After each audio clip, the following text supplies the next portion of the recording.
So,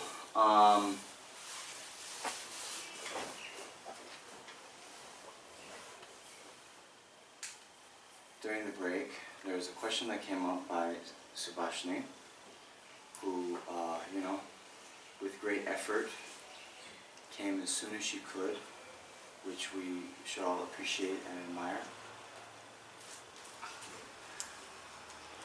So, the question is basically like this, right? The way that this text is structured, okay, there's first, if we look, chapter 1, benefits of the awakening mind. Then, as we explained yesterday, there's a whole kind of ceremony with which we, first do the so-called 7-limb practice to accumulate merit and purify negativities. And then there's an actual ceremony for the Bodhisattva vows, where we say, just like all the Buddhas of the past have generated bodhicitta and then trained, progressively in the Bodhisattva conduct, I too will develop bodhicitta and then train in the Bodhisattva conduct. Okay? Then the rest of the text goes through the so-called 6 paramitas. Okay? So, then the question comes, anyway, let's forget about the exact wording of the questions, but let me just clear this up, right? Okay?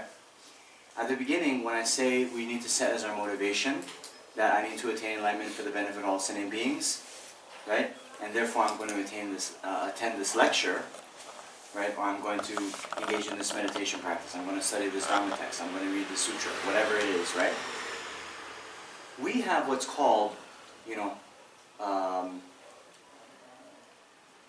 contrived bodhicitta, puram tabu, like like a sugar cane. You get the sugar cane juice, right? The stalks that are already been squeezed out, right? It's still sweet, right? But it's nothing like the real sugarcane juice, okay? But it's a semblance, okay? So when we set at our beginning motivation, I must attain enlightenment for the benefit of all sentient beings, therefore I'm going to do ... right? We attain in our minds a kind of, semblance of bodhicitta, but it's not actual bodhicitta, okay? So if we say, I must attain enlightenment for the benefit of all sentient beings, therefore I'm going to give away this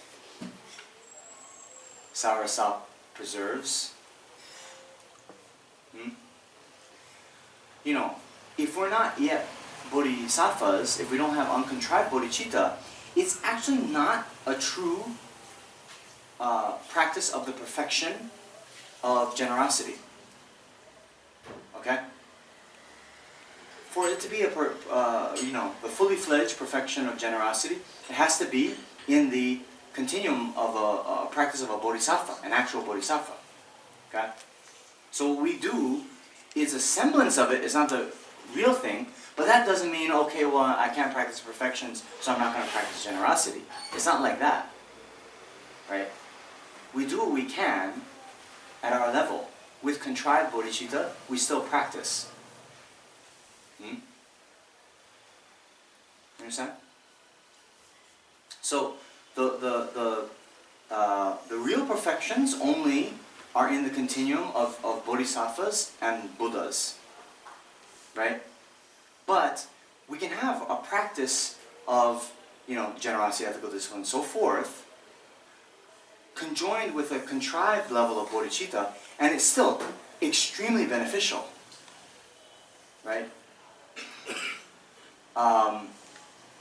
It's more beneficial than, just doing a practice of generosity with a wish to attain wealth or fame or something, worldly, right? And it's even a lot better than having a motivation, a fully fledged motivation to attain nirvana for ourselves alone, right?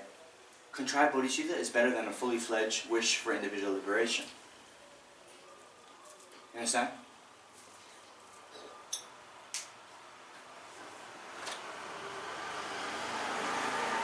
Okay.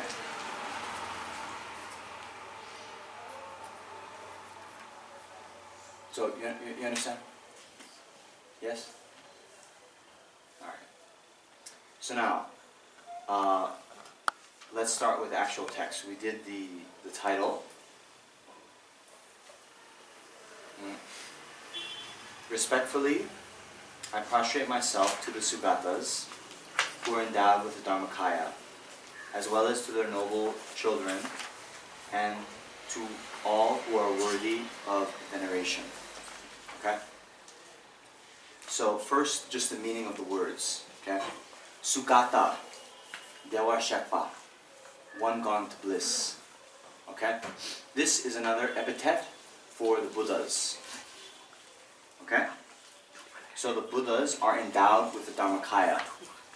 The Dharmakaya means the omniscient mind of Buddha. Okay? As well as to their noble children. Noble children in this case is Bodhisattva. And probably Arya Bodhisattvas. Okay? Noble or Arya. Usually Arya is translated as noble, just like before, noble truths, right? So what would make a bodhisattva is the presence of uncontrived bodhicitta. What makes them an Arya bodhisattva is that they would have direct perception, direct realization of the ultimate nature of reality, emptiness. Okay? So anyone with a direct realization of emptiness is a Arya, or a noble being. So we do have, the people who have attained personal liberation for themselves alone, they are Arya beings, but they're not bodhisattvas. Understand? So one can be, there's the so-called 4 logical possibilities between an Arya being and a bodhisattva, right? You can have a bodhisattva who is not an Arya, right? Which is, some terminology for you, a bodhisattva on the path of accumulation or preparation, who has bodhicitta but hasn't realized emptiness directly. You can have an Arya being who is not a bodhisattva, like a so-called Hinayana Arhat. Right? They've attained liberation, they've realized emptiness, but they don't have uncontrived bodhicitta. Then you can have someone who is both an Arya Bodhisattva, a Bodhisattva who has direct realization of emptiness. And then you can have someone who is neither, me. Okay? You guys understand? 4 possibilities. So, as well as to their noble children, and to all who are worthy of veneration. So,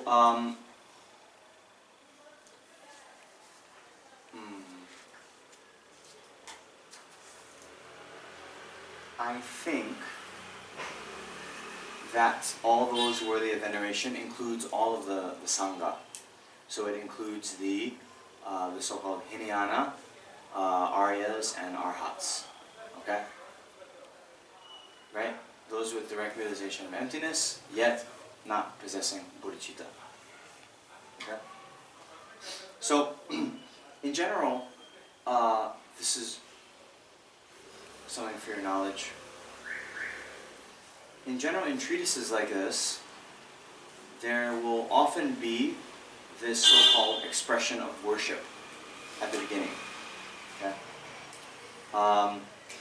So in the, Abhisamaya Alankara, in the Mula Majjhimika, in the Majjhimika Avatara, in all these great Indian texts, they will have at least one stanza at the beginning called, this expression of worship. Okay? So, yeah, you should know. So, why is this done? Okay? Then, in Haribhadra's commentary on the Abhisamaya Alankara, okay? So, the Abhisamaya Alankara is written by Maitreya, okay? And at the beginning, he has an expression of homage, of worship. And he praises or pays homage to the perfection of wisdom. Okay? Now, Haribhadra in his commentary said that there is two purposes for him to do this.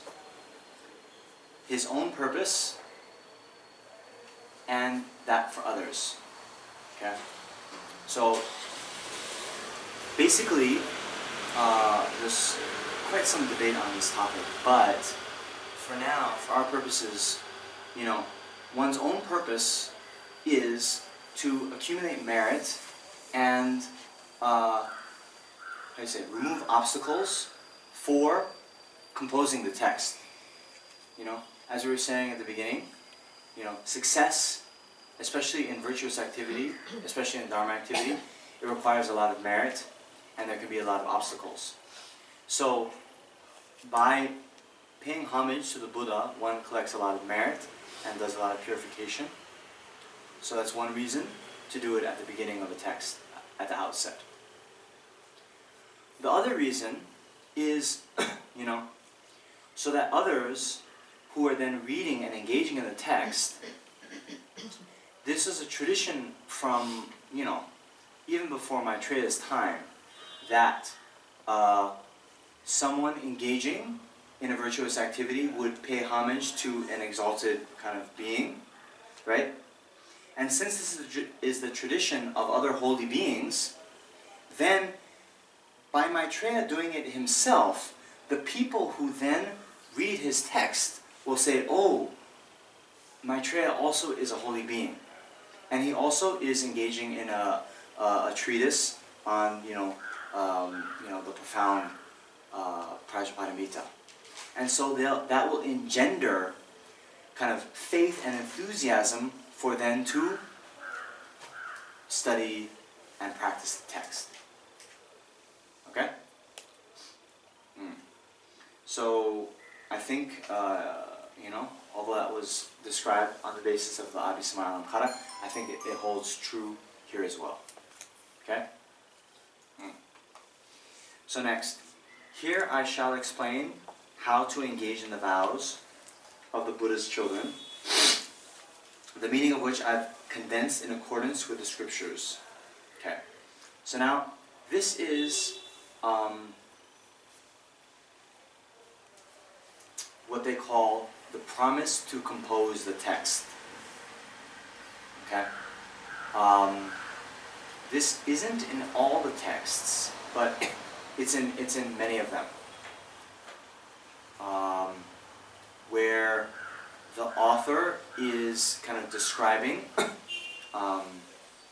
his or her intention or purpose for composing the text. Okay? There is nothing here that has not been explained before, and I have no skill in the art of rhetoric. Therefore, lacking any intention to benefit others, I write this in order to acquaint it to my mind. Okay? So usually they'll talk about the so-called Jindre Nga.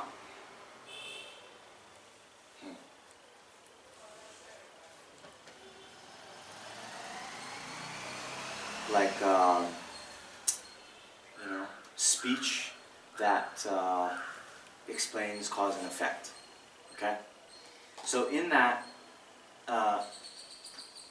it'll talk about the subject matter of the text, the temporary purpose, and the ultimate purpose, and the relation between those four. Sorry, the previous three. Okay? So here, the subject matter of the Bodhisattva Charyavatara, right, is how to engage in the vows of the Buddha's children. Right? Okay. So actually, this whole thing probably continues to stanza 3, right? For due to acquaintance with what is wholesome, the force of my faith may, for a short while, increase because of these words. If, however, these words are seen by others, equal in fortune to myself, may it be meaningful to them. Okay? So here actually Shantideva is being a little bit humble, right?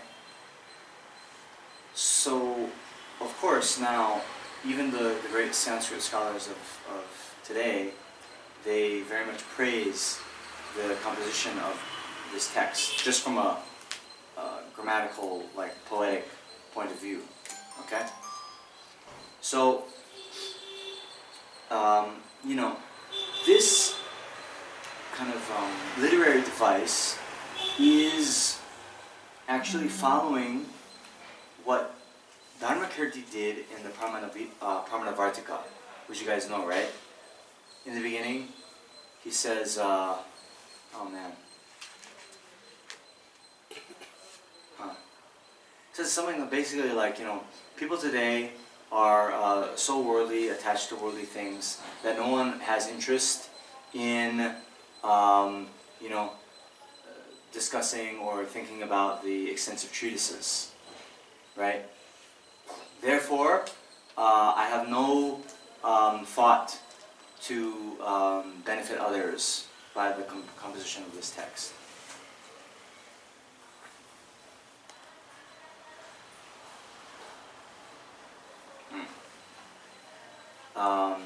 But in the commentaries, it then says, actually, it is, you know, if we take the flip side, right, then the people who aren't attached to this life and who do want to engage in the authentic treatises, they will have benefit from the text.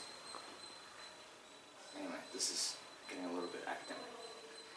Anyway, the point here is, you see,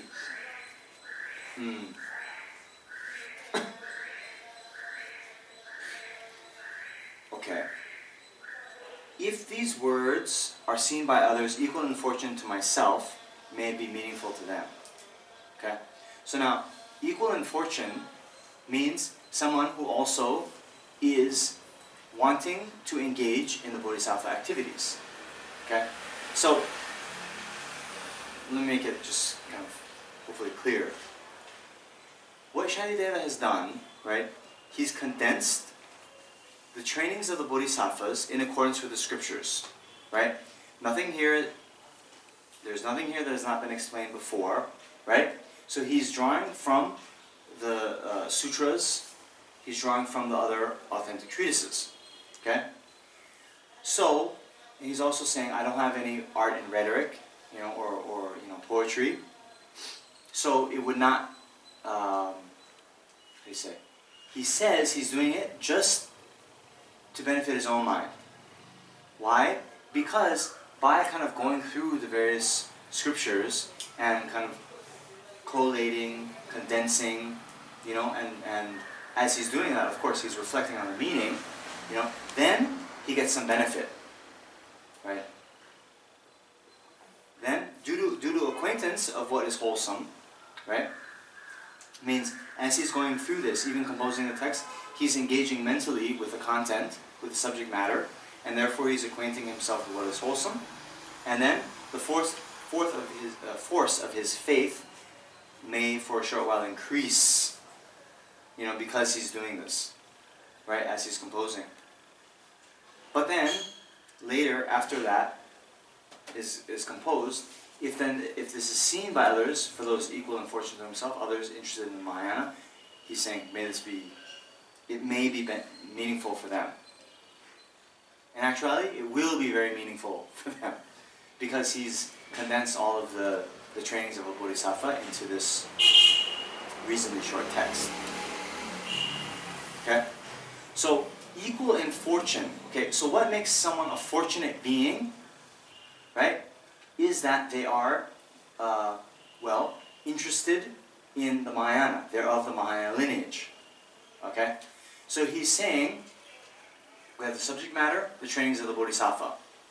Okay? The kind of temporary purpose, okay, well, for himself, it's to, you know, acquaint himself with the trainings of a Bodhisattva, right? But the ultimate purpose is that through then, you know, the continued training in the Bodhisattva practice, the attainment of enlightenment. Okay? So now those equal in fortune, right, the other people who are reading this, their, you know, temporary purpose is to, you know, learn how to engage in the Bodhisattva activities. And the final purpose of them is to attain full enlightenment. Okay?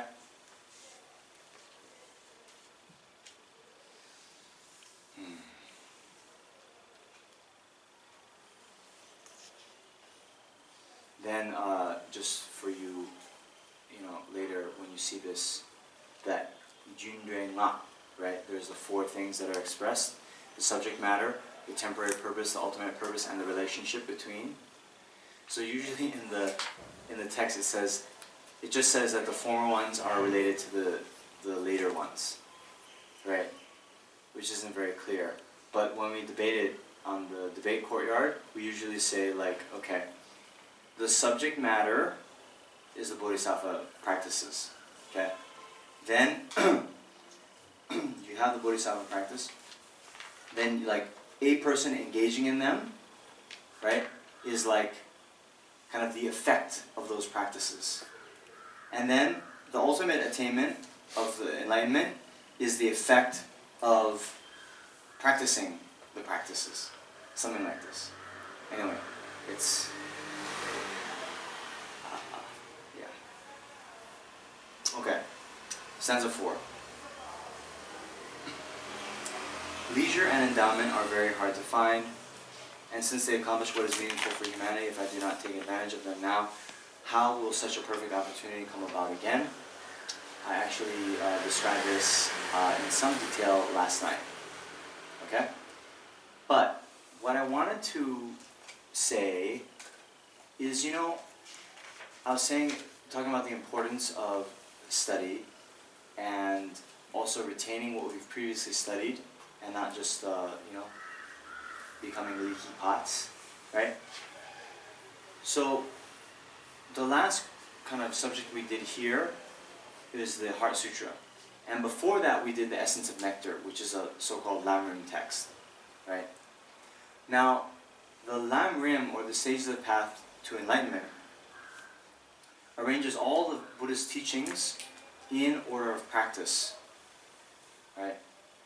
And so there is what is called the Lam Rim outline, which then gives a kind of structure, you know, to all the various Buddhist teachings. Some of you have been asked, what is the right word? Asked, maybe? To memorize that Lam Rim outlines, okay? I think that's a very good idea. When you have the Lam Rim outlines then in mind, any other text that you see, you can then kind of populate, you know, that framework with the various stanzas in any other text you would read. Okay? As I mentioned last night, when you look at Lama Tsongkhapa's Lam Rim Chenmo, the great treatise on the Stages of the Path to Enlightenment, he quotes extensively from the Bodhisattva Charyavatara. Right? So then, also by having the Lam Rim framework, then when you see things like leisure, you know what that means. You can relate it to Lam Rim, right? Because leisure actually refers to 8 leisures, endowment 10, right? So by continuing to kind of draw the connections between these texts, it can help your knowledge. Okay? So leisure and endowment are very hard to find. Okay. So this stanza is about the precious human rebirth as it is described in the Lam Rim text. Okay? So in the Lam Rim, right, there are some outlines, and it first is identifying the characteristics of a precious human rebirth. The characteristics of a precious human rebirth have 18. 8 leisures and 10 endowments. Okay? And the leisures, well, this is actually the first kind of crossroad where I can decide whether to go in more detail or less. What do you think? More detail. More? Okay. So the 8 leisures, which you guys should know, sometimes it's translated as freedoms. These are freedoms from different types of rebirth where one would have a diminished capacity, if at all, to practice Dharma. Okay? So freedom from being reborn as a hell being, a hungry ghost, an animal, or a long life god. Yeah? With imperfect faculties, meaning, how do you say, deficient, mentally or physically, or, being blind and so forth, right? Yeah?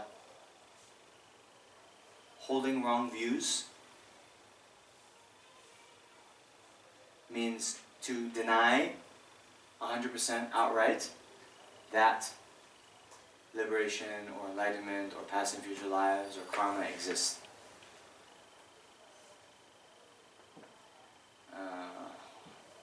Okay.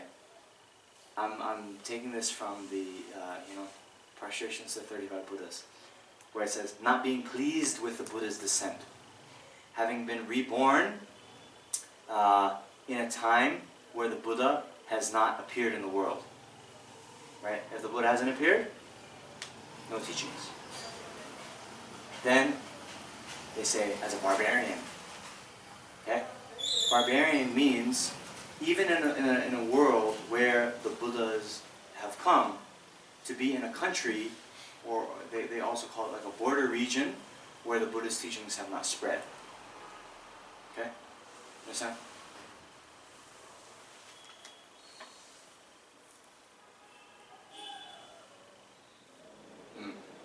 Okay, so those are the 8 freedoms. And I hope you can see, if you had been born in one of those conditions, your ability to practice would be very, diminished. So now, there are 10 endowments, and 5 relate to oneself, and 5 relate to others. Right? So now, am I going to be a leaky pot? So the 5 to oneself, right, is to be born as a human, right? To be born, in a central region, right? To have faith in the Buddha's teachings, to have complete faculties, and to have what is called reversible karma, right? Reversible karma means not to have committed any one of the so-called 5 heinous actions: killing your father or mother, killing an arhat, someone who's attained nirvana, with a mind of malicious intent to draw blood from the Buddha, or to cause a schism in the Sangha, in the monastic community. Okay? Those are the heavy negative karma, by which, if one has done that in this life, it is said one cannot attain liberation. Okay? So those 5 are having to do with you, with yourself. Now the other 5 have to do with kind of the world, right? That you've been born in a time where the Buddha has come, that the Buddha has taught, that the Buddha's teachings still exist in the world, and that there are practitioners who have realization. And the last is that practitioners enjoy the patronage or the kind of kind support of others. Okay? so in the Lamrim, that is then the identifying the 18 characteristics of oppression and rebirth. Okay? Now, very hard to find. Okay? So this is now discussing its rarity. And again, in the Lamrim, this is discussed in 3 outlines. Okay? It's the rarity according to the cause. Okay? So in general, having this type of rebirth is rare because the causes to attain this type of rebirth are very difficult to collect. One, in general, needs to have practiced pure morality to attain a good human rebirth. Sorry, a good rebirth of any kind, right? But then, especially to have a rebirth that has access to the Buddhist teachings in a time when the Buddhist teachings exist, and to be born in the right country and all these things, it needs even more special karmic causes. As I was alluding to yesterday, and today, although there's over 7 billion humans in the world, actually the number who have a precious human rebirth is much less than that. Right?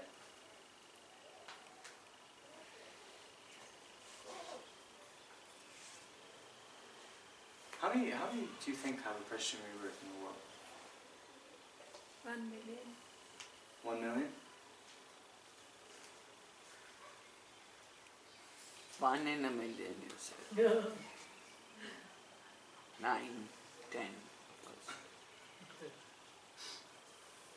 No. Anyway, not much, right? So those are 2 different things. There's a human rebirth and a precious human rebirth. So to have the precious human rebirth, you need to make, on top of practicing pure morality, one needs to practice all the 6 perfections, actually, right? And dedicate merit with pure prayers. To meet with the Buddhist teachings, to be able to continue the practice, and so forth. Okay? So because those causes are very difficult, right? We find it very hard to practice virtue. We find it very easy to engage in non-virtue. And by the way, the virtuous karma that we do accumulate, we do destroy through getting angry.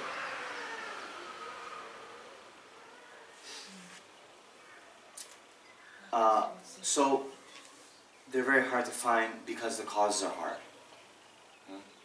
Next, number. It's like by number.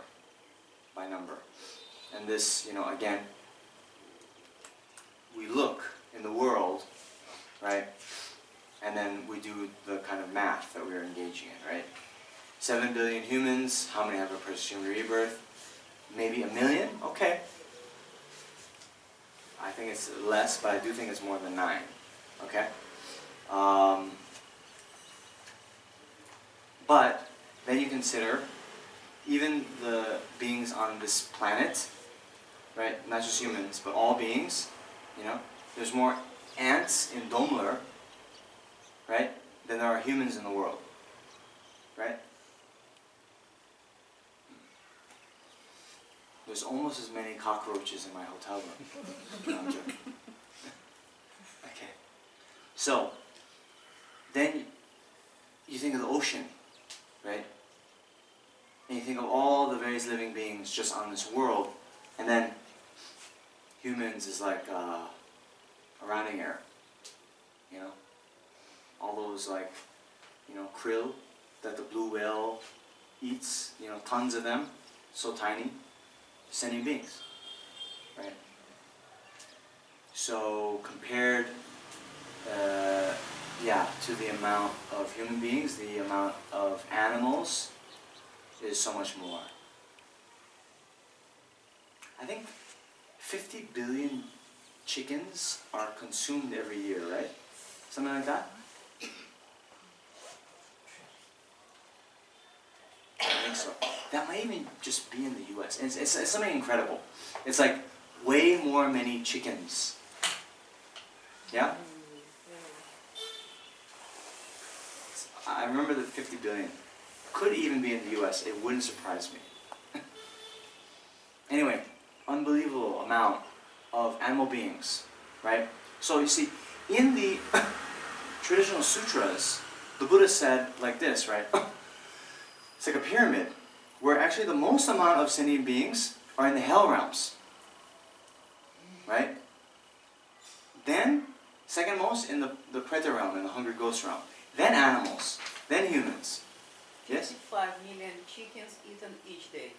55 million in the world? Yes, a day. 55 million chickens a day Yeah. in, okay, Yeah, in the world. yeah. So that is a lot more than 50 billion. Yeah, and I think 8 billion a year, something like that. What's that? 8 billion a year? No, can't be. I'm just going to check. But 55 million a day is written here for sure.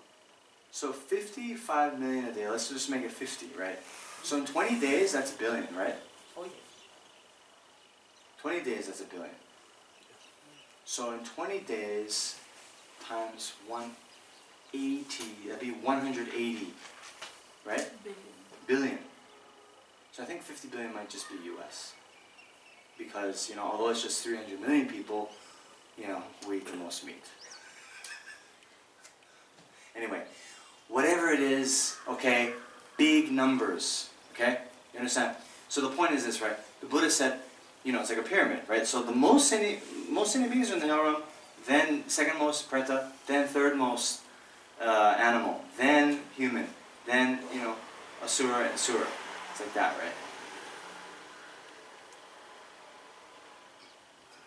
Then, as we were getting into yesterday, the time factor, right?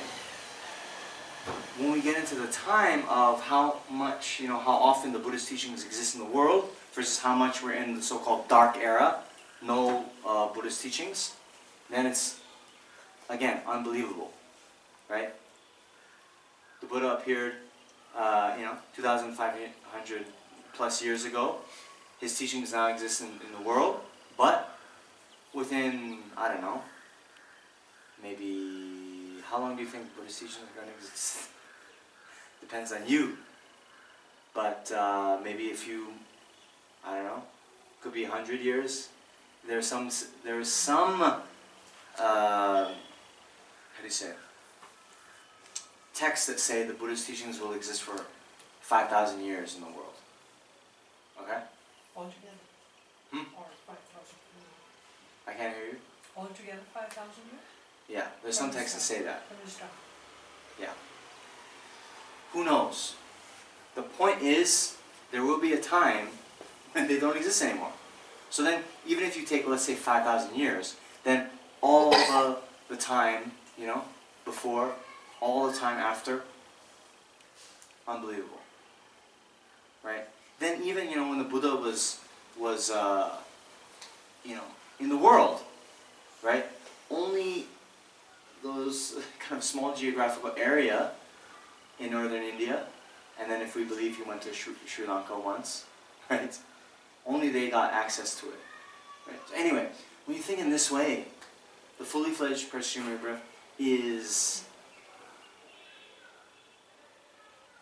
very, very, very rare by number. Okay?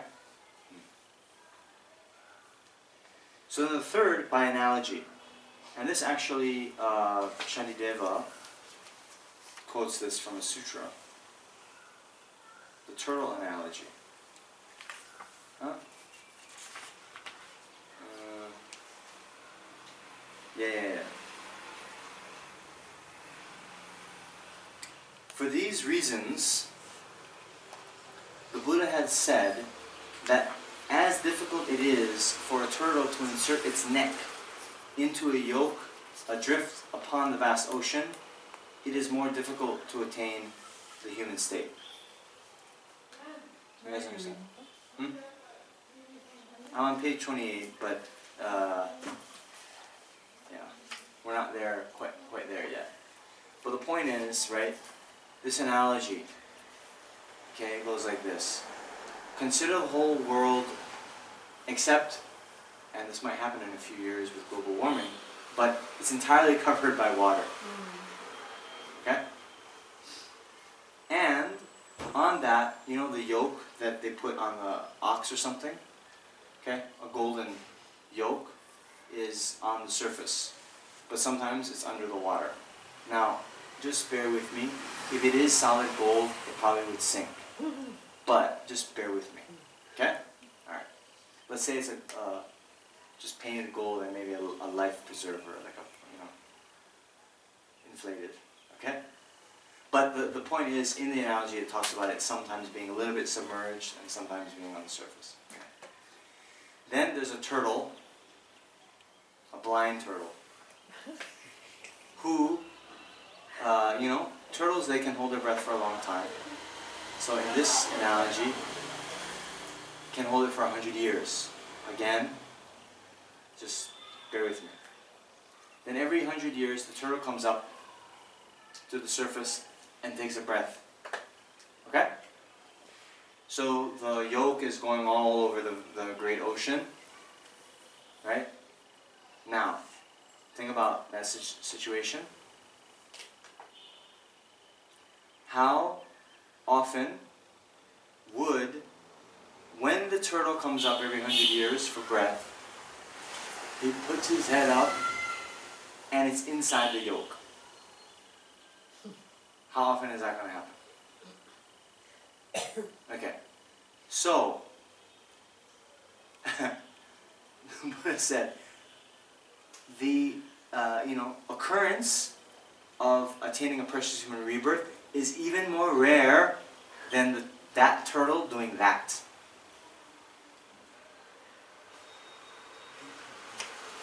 Okay?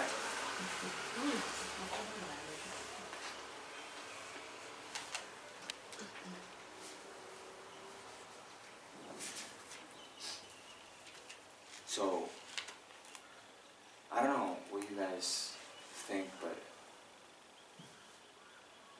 sometimes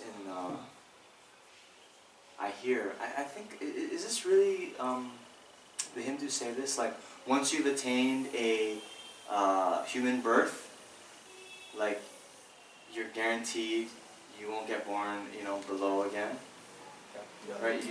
You can only go up, right? Yeah. So we don't say that. We don't say that here. There's a big risk that although we've attained a good human rebirth in this life, right?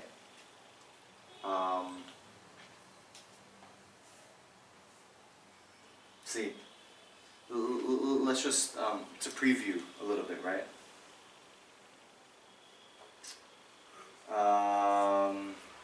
Page 27, right? Stanza 17, right? With behavior such as this, I shall not win a human body again.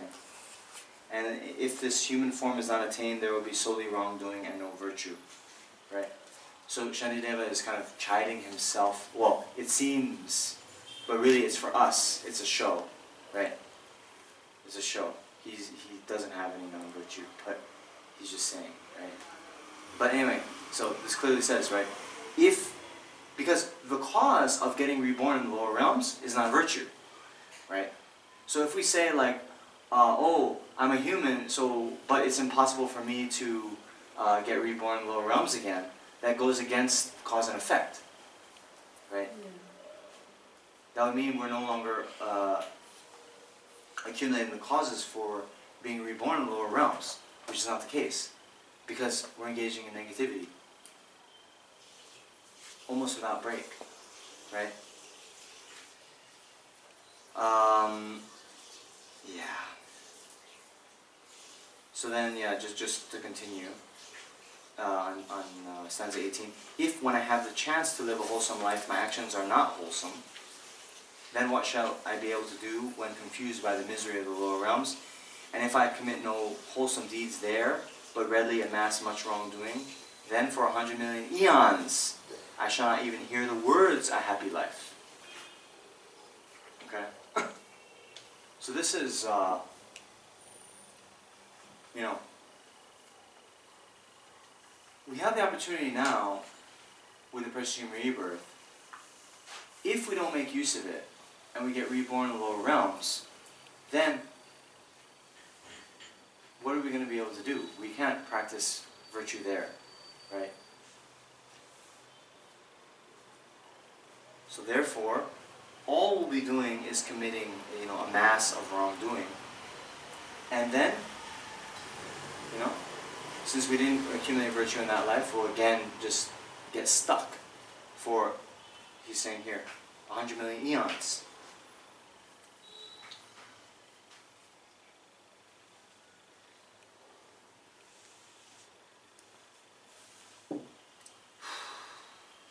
Okay.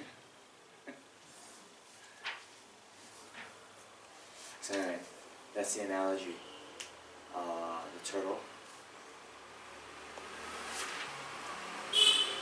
Since they accomplish what is meaningful for humanity, means with this basis of a precious human rebirth, we can attain any one of the so-called 3 spiritual goals of attaining the good rebirth in our next life, attaining liberation from samsara, or attaining full enlightenment.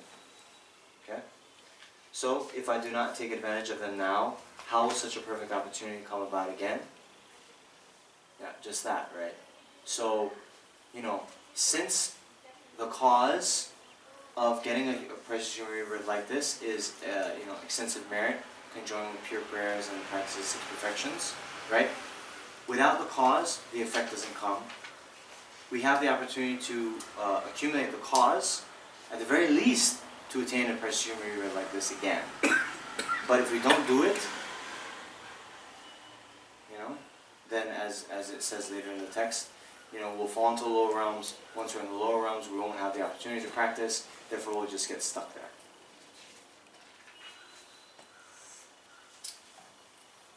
Stanza 5. Just as a flash of lightning on a dark, cloudy night, for an instant brightly illuminates all, likewise in this world, through the might of the Buddha, a wholesome thought rarely and briefly appears.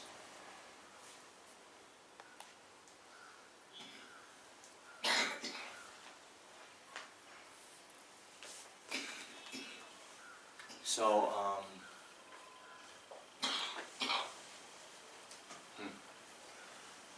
one thing just to note here, right, as it says in some of the commentaries of Abhisamayalankara, you know, it says all virtuous activity is the effect of the activities of Dharmakaya. You guys understand? Okay. So let's put it this way.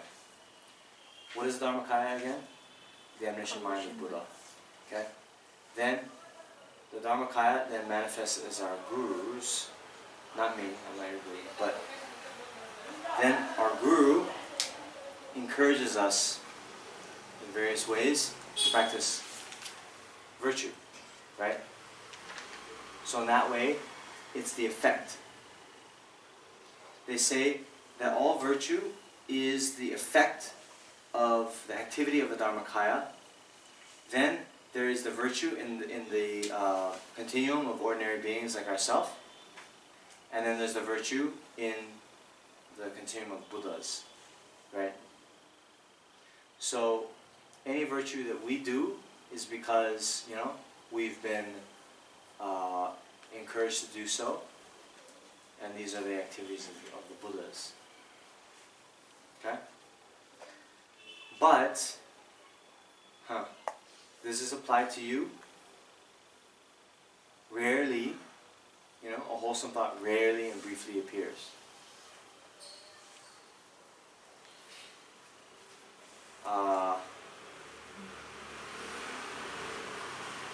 You can see your own mind. Right? Wholesome thought here means. What's that? What's wholesome thought here? Wholesome thought, I think it just means a virtuous thought, right? any kind of virtuous thought. You know? Not bodhicitta. Well, I don't think it would have to be bodhicitta.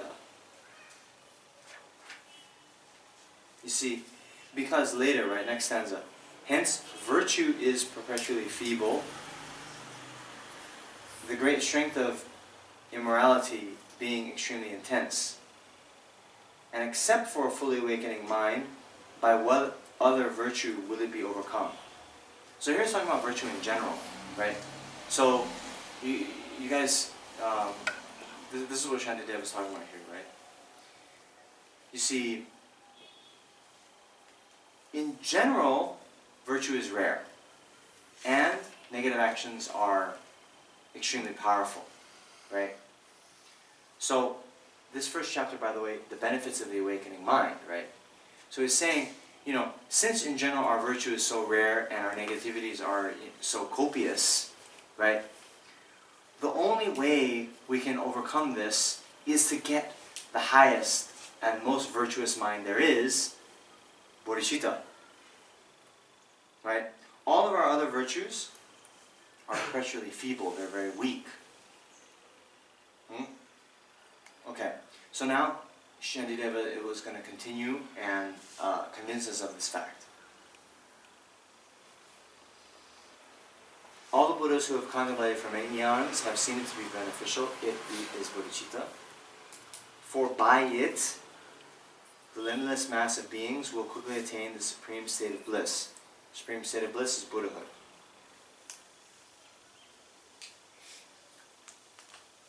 Those who wish to destroy the many sorrows of their conditioned existence, those who wish all beings to experience a multitude of joys, and those who wish to experience much happiness should never forsake the awakening mind. Okay. So,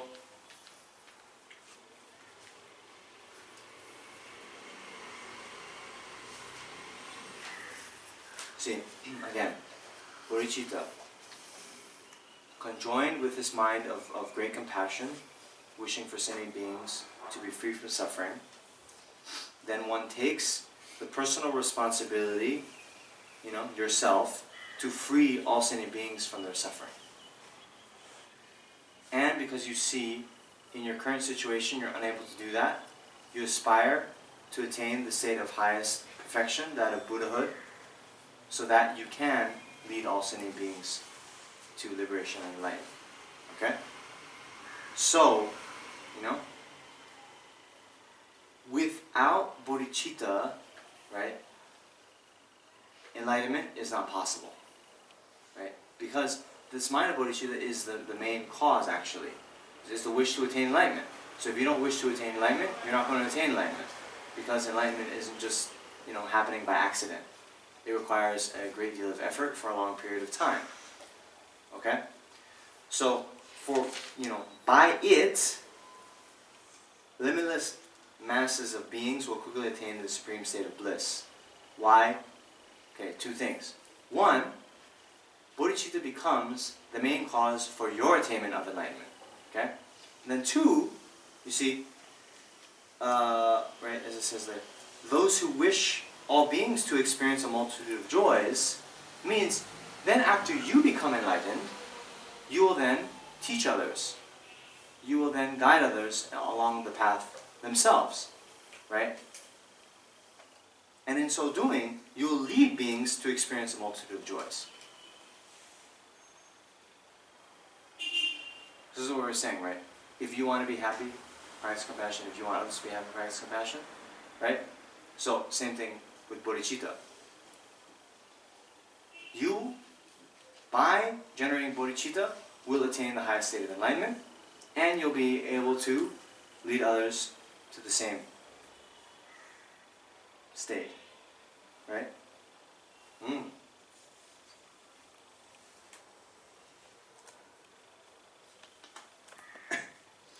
The moment an awakening mind arises in those fettered and weak in the jail of cyclic existence, they will be named a child of the Sugatas and will be revered by both human and gods of the world. It is a supreme gold-making elixir, for it transforms the unclean body we have taken into the precious jewel of a Buddha form. Therefore, firmly seize this awakening mind.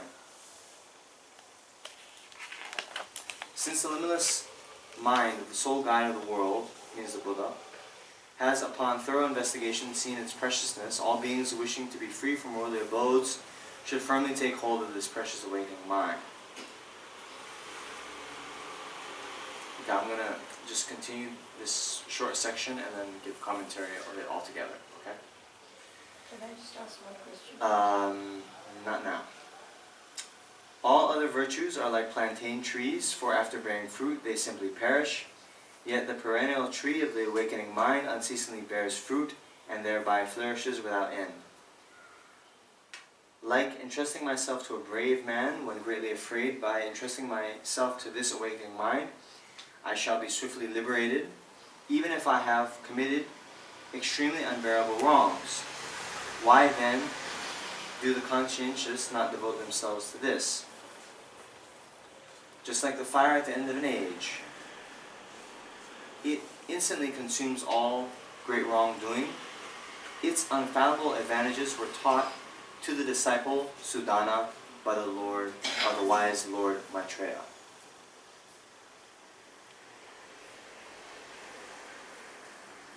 Okay, so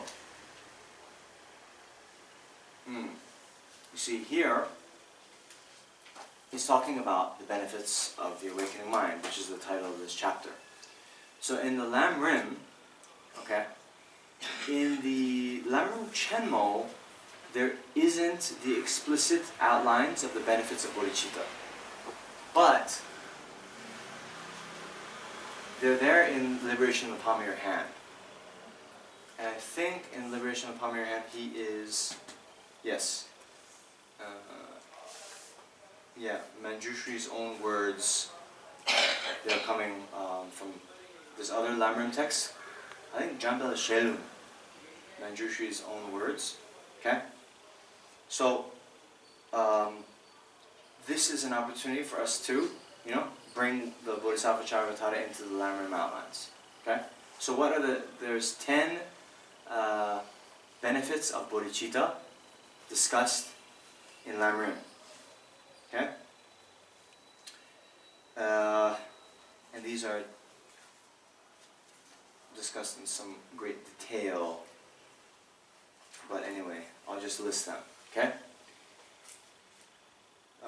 10 headings, right? So there's the only way to enter the Mahayana is to develop bodhicitta.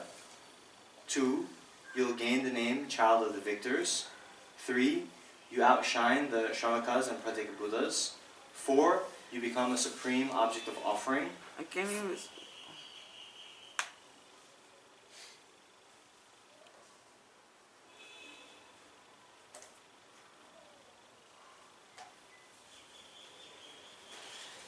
The only way to enter the Mahayana is the development of bodhicitta.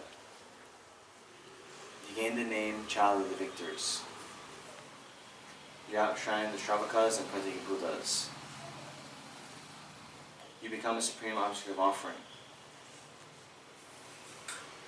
You amass an enormous accumulation of merit with ease. You rapidly purify sins and obscurations. So, we're almost out of time. So, just look in Liberation of the Palm of Your Hand. Okay? If you don't get it, because I don't want to, 7, you accomplish whatever you wish. 8, you are not bothered by harm or hindrances.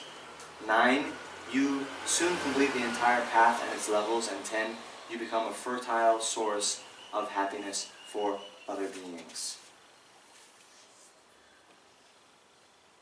Okay? So,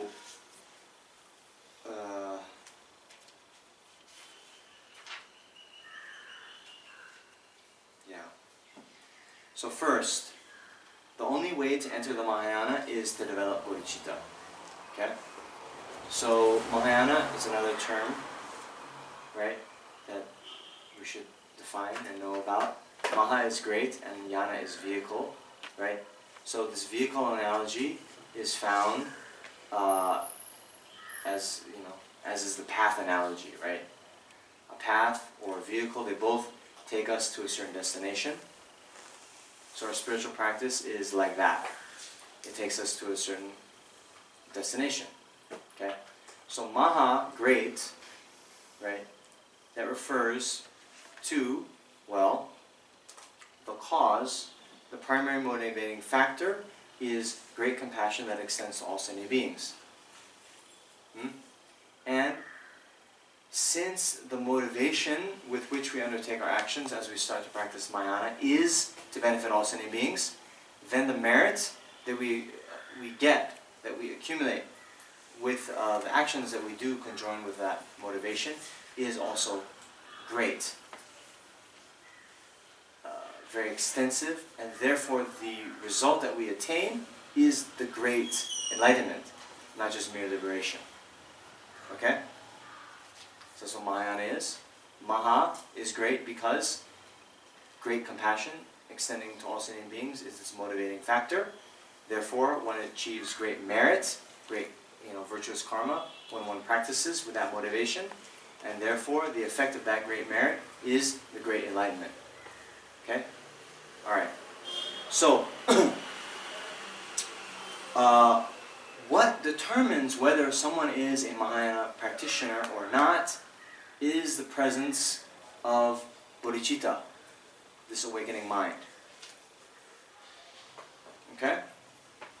So Nagarjuna says in his Precious Garland, if you desire supreme enlightenment for yourself and the world, know that its root is bodhicitta, as firm as Mount Meru, king of mountains. Okay?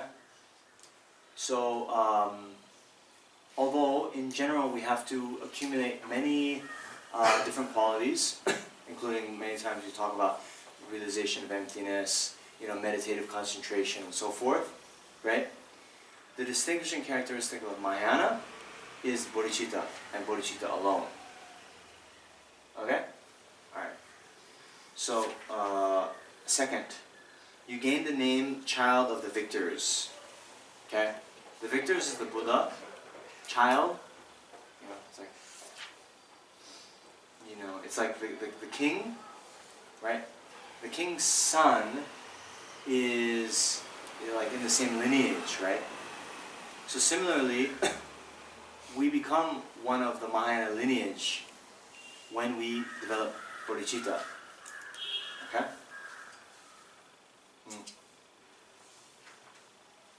3. You outshine the Shravakas and Pratyeka Buddhas. So the Shravakas and Pratyeka Buddhas are those who have attained liberation for themselves alone. Okay?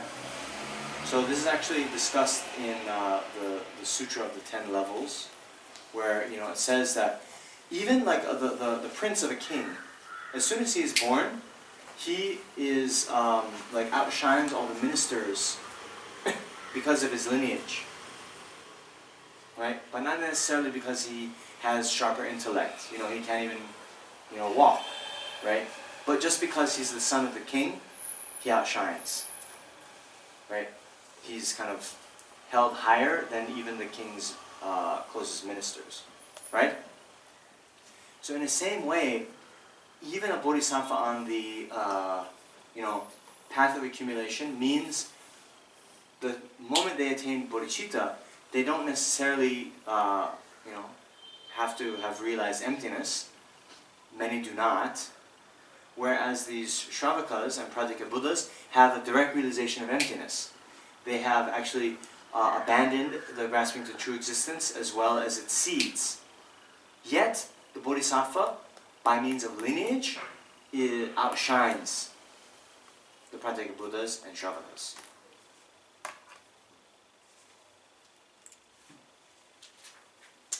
Okay. Maybe we leave it at that for now.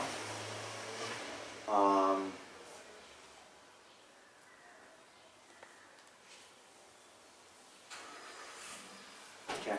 So just to then relate it here, right? Stanza 9 talks about that benefit. They'll be named a child of the Sugatas.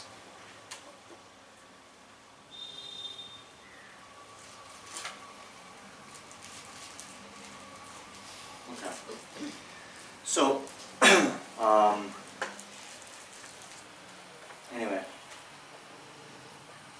let's leave it at that for now. In my mind, I thought it would be beneficial as I teach this to kind of, integrate it with Lamrim outlines. So, because many of us have studied Lamrim before, it's good to draw those connections. Alright. So are there any questions at this point? Yes, Subhashini?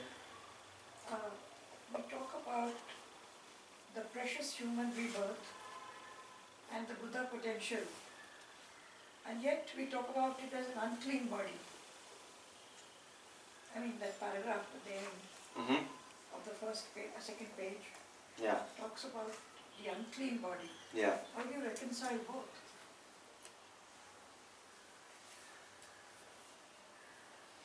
The Buddha potential and the precious human rebirth. Yeah. And as you said when you, in the beginning of before the tea session, Yeah. you said that we're very lucky to have this body. Yeah. But only this body can realize, lead us to realization. Yes. So, so it's kind of like this.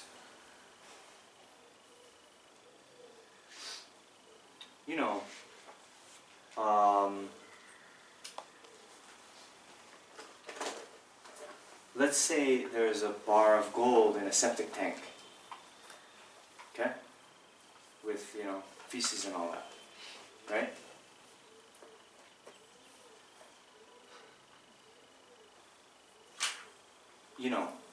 It's unclean, right? But there's something very precious in there, right? So,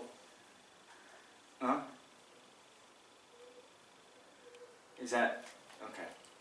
Let's put it this way. Why do we call this body unclean? Because it was projected by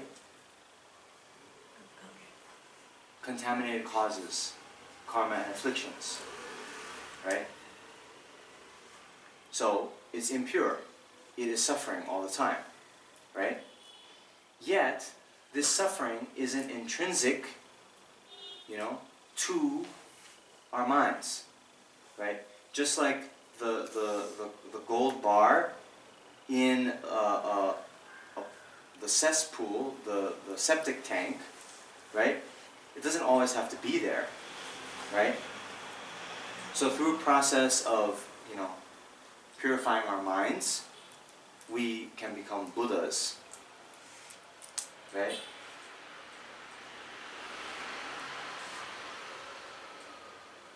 Yes?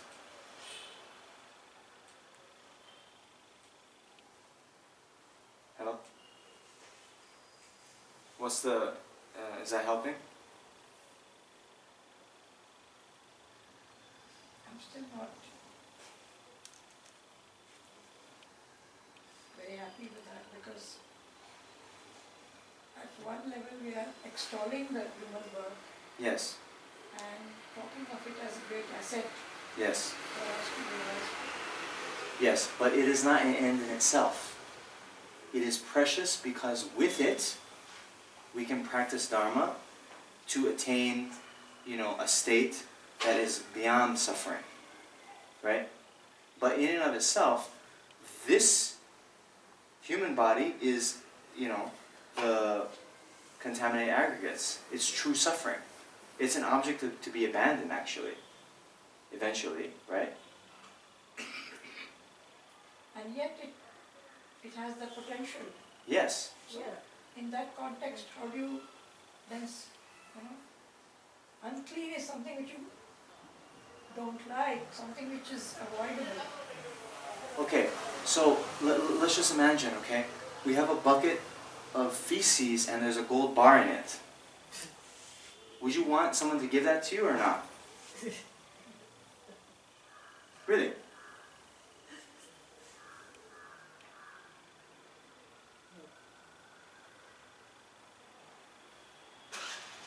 Really?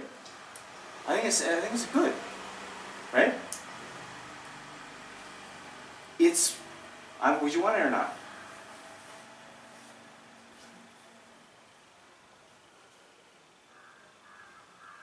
Yes or no? No. Okay. If someone gives it to you, you give it to me. I'll take it. Because although you know, although it's unpleasant, right? There's a way to, you know, whatever, you turn it down or, you know, do something, purify it, you know. Okay, fine. Some little how do you say it? Uncomfortable thing, a little bit gross, but at the end, you know, they put a kg of gold at the bottom of a bucket of feces. You'd be crazy to say, no, I don't want it. Right? I mean, maybe. Turn it upside down, Or push what? it to a side, and then put some Dettol. Yeah. Yeah. That's what I'm saying, right? And this is exactly it, right? So this thing is the same, and actually, don't think I'm the gross one here.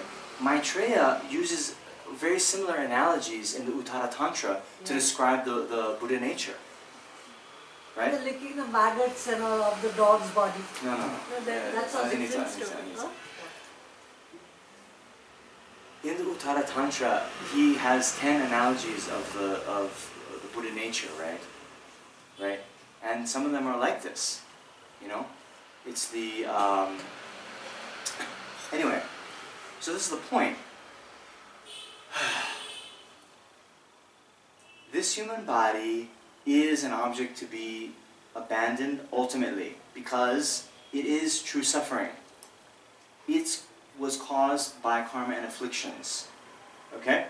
But, you see, with bodhicitta, the supreme gold-making elixir, for it transforms the unclean body we have taken into the priceless jewel of a Buddha form. Okay? So, we have a contaminated mind, right? But if we develop bodhicitta, train, practice, meditate, we can go from the contaminated, suffering, samsaric being that we are now into Buddha. That's what Shantideva is saying to us, right?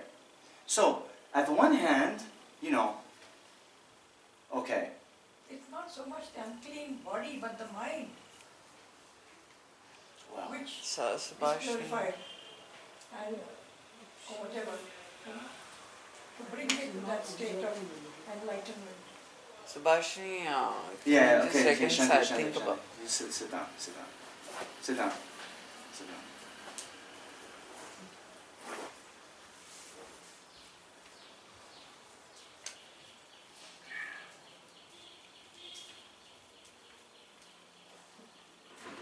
You see, anyway,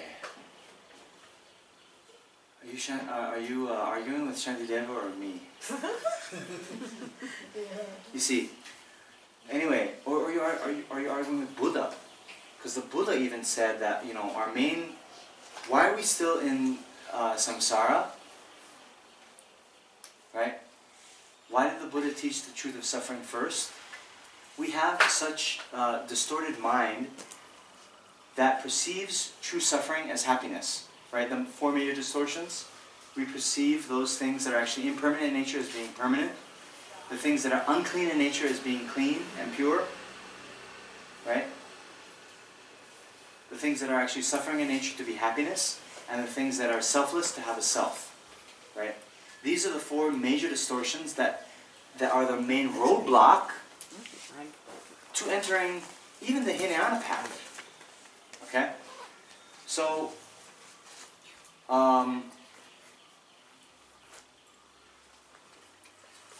you know, later, if you're somehow clinging to the fact that this body is somehow clean and pure, No, I'm not saying that. then I'm saying that we have to, in a sense, dissociate the body and the mind when we are talking of purifying the mind. And okay. So Subhashini, I'm going to give you some Work assignment. plead. Sorry, some advice maybe. Not yet a pleading with you. But you see, we always have to keep in mind the big picture when we're studying these texts, right? Okay? So, what is this chapter? Benefits of the awakening mind. Okay? So what is one of the benefits?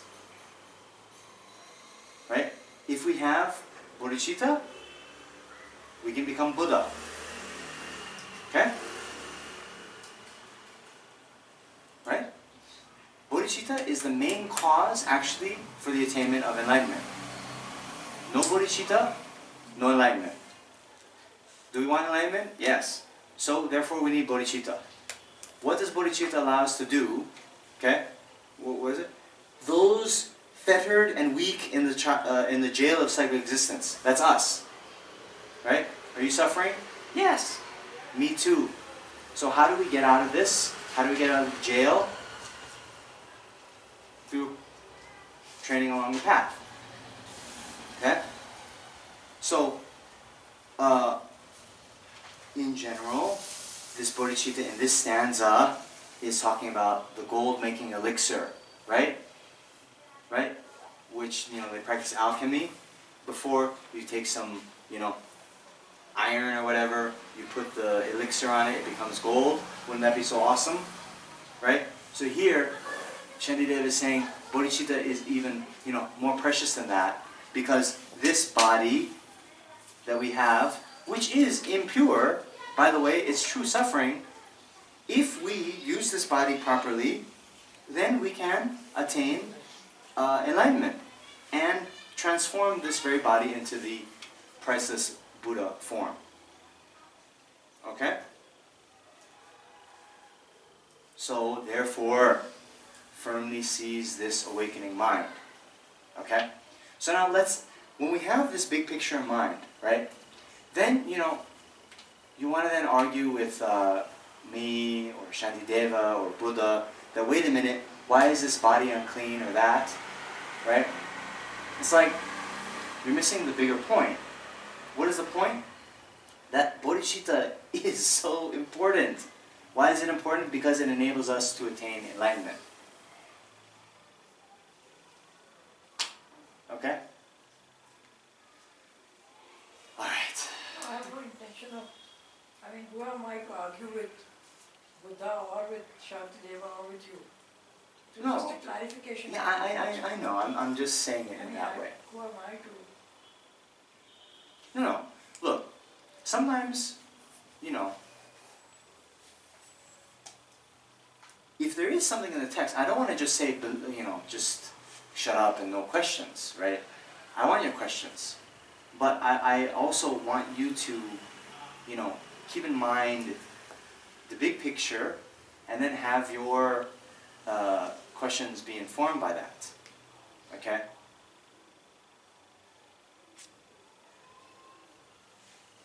So, your original question, it's also coming down to this, right? There is no inherent goodness from its own side, right? Right? Everything depends. Like, is this long? Compared to that, yes. Compared to this, no. Right? So, the precious human rebirth, okay, it's great compared to a rebirth as an animal, right? But compared to, Shakyamuni Buddha, there's no comparison, right? So sometimes, and Subhashini, over the years, I've noticed it a lot from you, right? You have to be able to understand this kind of like, okay, temporarily, we seek a good rebirth within samsara. But ultimately, we're trying to get rid of samsara altogether. Right? And those two aren't contradictory. You know? It's like, I don't know, temporarily, I don't know, you want to get a promotion, right, at work. But ultimately, you want to retire from work, right? Yeah? I don't know, many things like this, right? And just try to keep that in mind, right? This, even at the beginning of this text, we're saying there's the temporary and the ultimate purpose of this text, right? Temporary purpose, so we can learn how to train in the Bodhisattva Deeds, right? But the ultimate purpose is so we can attain enlightenment, right? You get me? Okay. So, let's leave it at that for now. Is that okay? Okay. So, thank you. At the very least, you should all have your own edition of this book.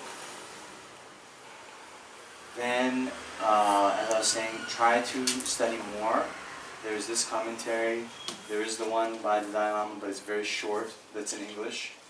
But actually, you know, the basis will still be Lam Rim.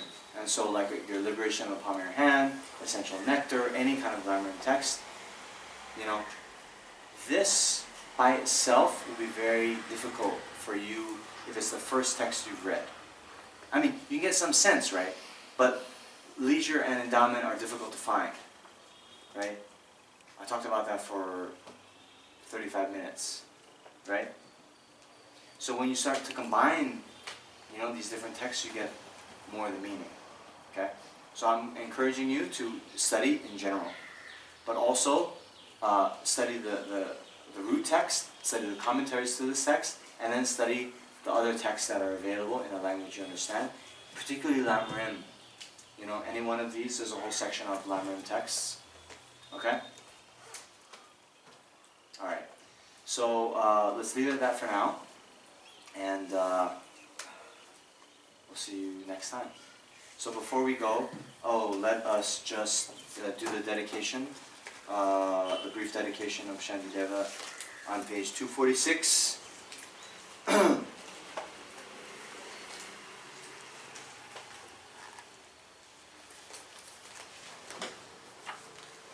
May all beings everywhere plagued by sufferings of body and mind obtain an ocean of happiness and joy by virtue of my merits. May no living creature suffer, commit evil, or ever fall ill. May no one be afraid or belittled with a mind weighed down by depression.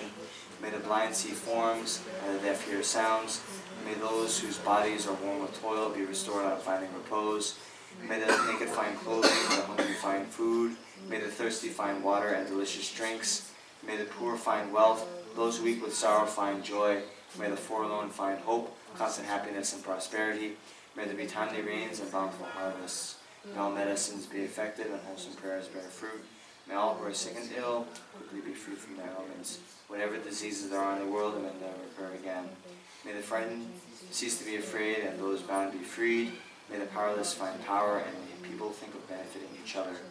For as long as space remains, for as long as any beings remain, until then may to remain, to dispel the miseries of the world.